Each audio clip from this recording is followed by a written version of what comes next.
Halo teman-teman semuanya, semangat pagi, salam sejahtera dan salam sehat selalu buat kita semuanya. Kembali lagi dengan aku, welcome back to my channel Vera Tambajaya. Dan di video kali ini kita akan latihan kasus atau latihan soal tentang standar pelayanan antenatal 10T. Nah, kalau dulu 7T, sekarang sudah yang 10T. Oke, nah di sini aku punya beberapa kasus, cuma 3 kasus sih teman-teman untuk beberapa pertanyaan. Supaya kita semakin lancar dan semakin paham cara mencari kata kunci dan semakin terbiasa dengan soal supaya lancar nanti di SKB maupun UKOM, kita langsung aja ya kita latihan soal. Nah, untuk kasus yang pertama di sini aku untuk pertanyaan nomor 1 sampai dengan nomor 4 langsung aja. Untuk pertanyaan nomor 1, apakah asuhan kebidanan yang diperlukan oleh Nyonya R? Jadi di sini adalah kita harus memperhatikan fokus masalah atau asuhan dari soal dan kita atasi prioritas masalahnya. Nah, di sini yang menjadi keluhannya adalah ibu mengeluh nyeri dan pegel pada daerah lipatan paha. Jadi nggak ada keluhan yang lain. Jadi ini adalah perubahan fisiologis pada ibu trimester 3, disebut juga ini dengan nyeri ligamen protondum ya teman-teman. Jadi jawabannya adalah yang B, perubahan fisiologis trimester 3. Kita coba bahas opsinya. Tanda bahaya trimester 3, no, karena ini adalah perubahan fisiologis. C, rujuk ke dokter SPOG. Enggak perlu ya teman-teman, karena ini adalah hanya perubahan fisiologis. Kemudian tanda bahaya persalinan, nggak ada dibahas di sini untuk tanda bahaya persalinannya. Kemudian tanda-tanda persalinan juga nggak ada dibahas di sini. Jadi jawaban yang benar adalah yang B, perubahan fisiologis trimester 3. Oke, lanjut kita nomor 2. Apakah tujuan dilakukannya pemeriksaan Leopold 2 pada Nyonya R? Nah, kita nggak perlu baca semua kasus ini, tapi memang sudah harus terkonsep ya di pemikirannya kita. Leopold 1 itu tujuannya apa? Demikian juga sampai dengan Leopold 4. Jadi, kita langsung aja cari jawaban di opsi. Nah, kita sudah harus paham nih, Leopold 1 tujuannya untuk mengetahui letak fundus uteri dan bagian janin yang terdapat di bagian fundus. Kemudian untuk Leopold 2, untuk menentukan bagian janin yang berada di sisi lateral. Nah, di sisi kanan atau kiri ibu. Kemudian Leopold 3 untuk membedakan bagian presentasi janin atau bagian terendah janin. Dan untuk Leopold 4 itu untuk mengetahui sudah sejauh mana presentasi sudah masuk ke panggul atau pintu atas panggul. Nah, jadi langsung aja kita cari di opsinya, nggak usah pusing-pusing ya. Jadi jawabannya adalah Leopold 2 itu untuk mengetahui letak punggung dan bagian-bagian kecil janin. Nah, oke, jawabannya adalah yang E. Jadi nggak usah ribet-ribet ya teman-teman. Oke, kita lanjut ke nomor 3. Bagaimanakah posisi tangan bidan saat melakukan Leopold 4 pada Nyonya R? Nah, ini kita baca. Leopold 4, kepala masih dapat digoyangkan. Berarti dia masih belum masuk pintu atas panggul ya teman-teman. Saling mendekat ya teman-teman, itu artinya kepala masih dapat digoyangkan dan dia belum masuk pintu atas panggul. Jadi jawabannya adalah konvergen. Nah, posisinya untuk divergen ini seperti panah yang ini ya teman-teman yang aku taruh. Berarti kalau dia sudah divergen, dia sudah masuk pintu atas panggul, jadi tangannya kita sudah saling menjauh. Kemudian untuk yang konvergen, tangannya kita mendekat, berarti dia belum masuk pintu atas panggul. Jadi jawabannya adalah yang C, karena kepalanya juga masih dapat digoyangkan. Oke, lanjut kita ke nomor 4. Apakah diagnosis kebidanan Nyonya R? Nah, oke, langsung aja. Ini ibu mengatakan haid terakhirnya tanggal sekian, kemudian ANC-nya tanggal 22 November 2022, HPHT-nya tanggal 2 Mei 2022. Kemudian ini adalah kehamilan yang pertama dan tidak pernah keguguran, berarti gravida 1 partus 0, abortus 0 ya teman-teman. Kemudian ini 29 minggu. Kemudian janinnya tunggal hidup intrauterin punggung kanan. Nah, tadi di sini sudah dibilang mana ya? Ini di baris A. Leopold 2, perut sebelah kiri teraba bagian-bagian kecil terputus-putus, sebelah kanan teraba bagian memanjang. Berarti ini adalah puka. Sebelah kanan teraba bagian memanjang, ini punggung kanan ya teman-teman, jadi ini puka. Kemudian presentasinya kepala tapi masih dapat digoyangkan dan ketubannya masih, selaput ketubannya masih utuh ya teman-teman. Jadi jawabannya adalah yang A. Kak, kok bisa langsung tahu ini 29 minggu? Oke, langsung aja kita buat cara perhitungannya ya teman-teman. Nah, di sini tadi datang ke BPM, berarti ini tanggal ANC-nya tanggal 22 November 2022 dan haid terakhirnya tanggal 2 Mei 2022. Oke, oke langsung kita taruh ini HPHT dan ANC-nya. Kemudian seperti biasa kita kurangkan dan aku biasa menggunakan sistem kali 4 dan kali 2 ya teman-teman. Kemarin kita udah bahas ini aku ada 3 cara untuk menghitung usia kehamilan. Nanti teman-teman boleh lihat lagi buat yang belum tonton ya teman-teman supaya lebih paham. Tapi aku di sini menggunakan yang sistem kali 4 dan kali 2. Oke. Boleh ikutin ini, boleh nanti dilihat contoh yang lain, mana yang lebih gampang teman-teman ikutin ya. Oke, berarti kita kurangkan 2022 dikurang 2022, berarti habis ya. Kemudian 11 dikurang 5, 6. Kemudian 22 dikurang 2, 20. Kemudian ini kita kalikan. 6 dikali 4, kemudian 6 dikali 2. Oke, 6 dikali 4 sama dengan 24 minggu, dan 6 dikali 2 sama dengan 12 hari. Nah, yang 20 di depan kita tambahkan dengan yang hasil 6 dikali 2, 12 hari ini. Berarti 20 ditambah dengan 12 hari ya teman-teman. Berarti hasilnya adalah 32 hari. Nah, yang 32 hari ini kita ubah ke dalam minggu, karena kan kita menghitung usia kehamilannya ini dalam minggu. Kemudian 32 hari ini kita ubah ke dalam minggu, jadi hasilnya adalah 4 minggu 4 hari. Nah, yang 4 minggu 4 hari ini kita tambahkan lagi dengan yang di atas, hasil dari 6 kali 4, yang 24 minggu ini kita tambahkan, berarti 28 minggu 4 hari ya teman-teman. Nah, ini 24 minggu ditambah dengan 4 minggu 4 hari, hasilnya sama dengan 28 minggu 4 hari.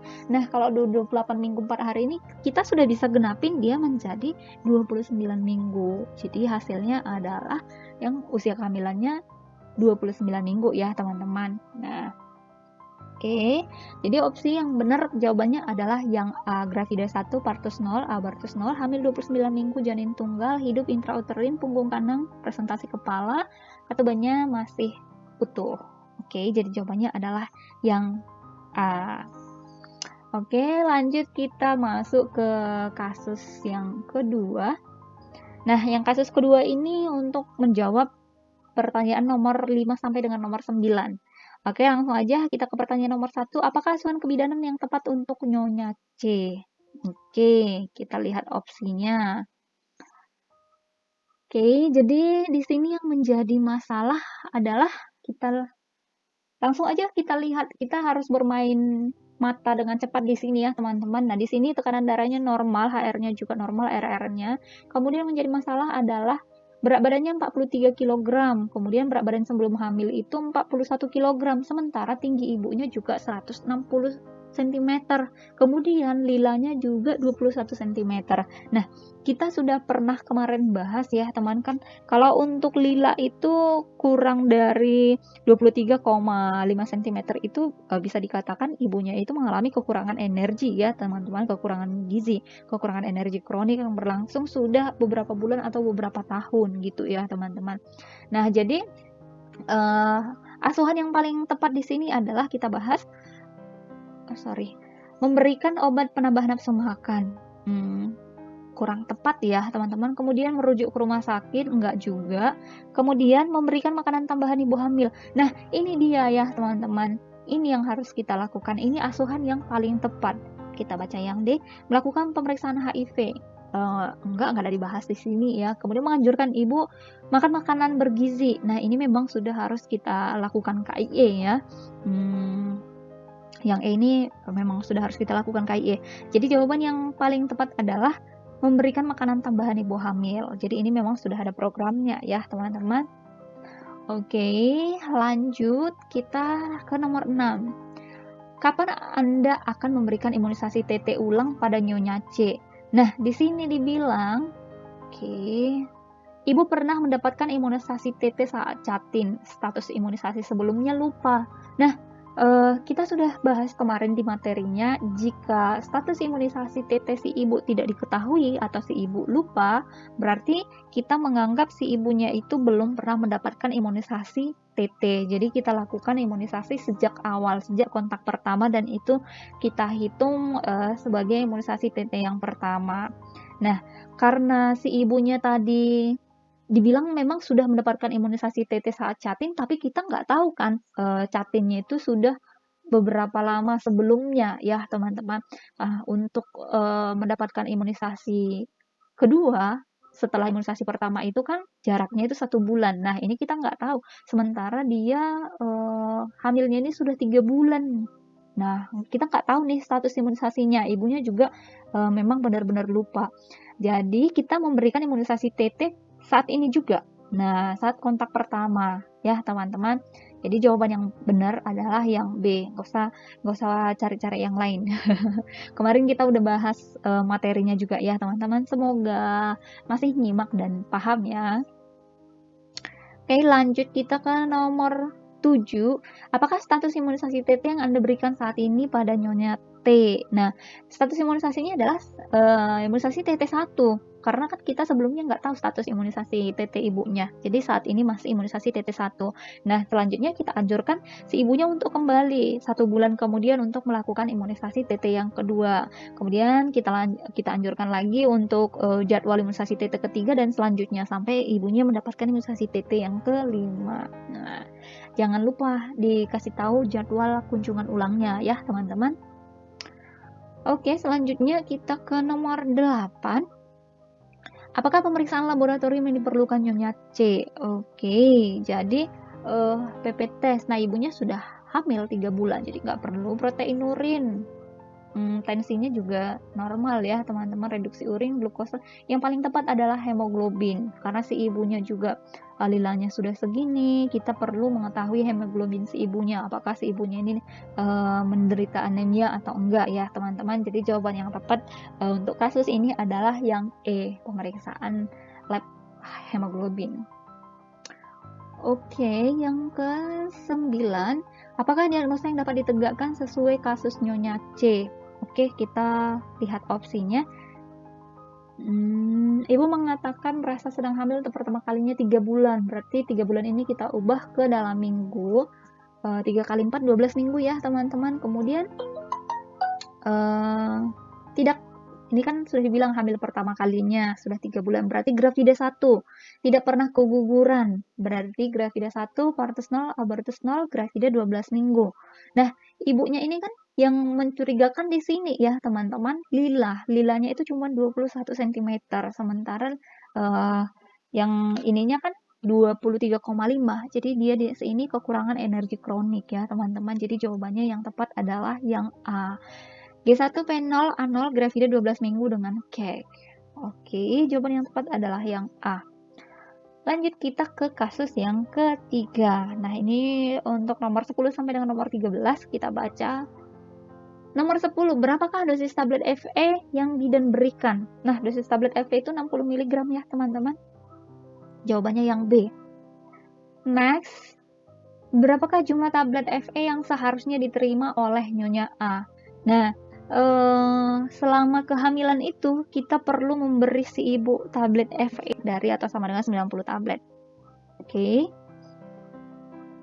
Kemudian nomor 12, kapankah pemantauan efektivitas pemberian asuhan dilakukan? Nah, setelah kita berikan 30 tablet ke si ibu, ini harus kita pantau selama 1 bulan. Berarti 4 minggu kemudian. Nah, kita anjurkan si ibu untuk kembali 1 bulan lagi, jadi kita pantau kadar HB-nya, sudah naik apa belum. Jadi kalau si ibunya mengkonsumsi si tablet FE ini secara rutin, ya dengan harapan HB si ibunya juga bakalan naik dalam waktu 4 minggu kemudian ya teman-teman. Jadi jawabannya yang E, kita pantau efektivitas pemberian tablet FE-nya 4 minggu kemudian atau 1 bulan kemudian. Kemudian yang 13, jika tablet FE diminum secara teratur dalam waktu 1 bulan, diharapkan kenaikan HB Nyonya A menjadi, nah jadi setiap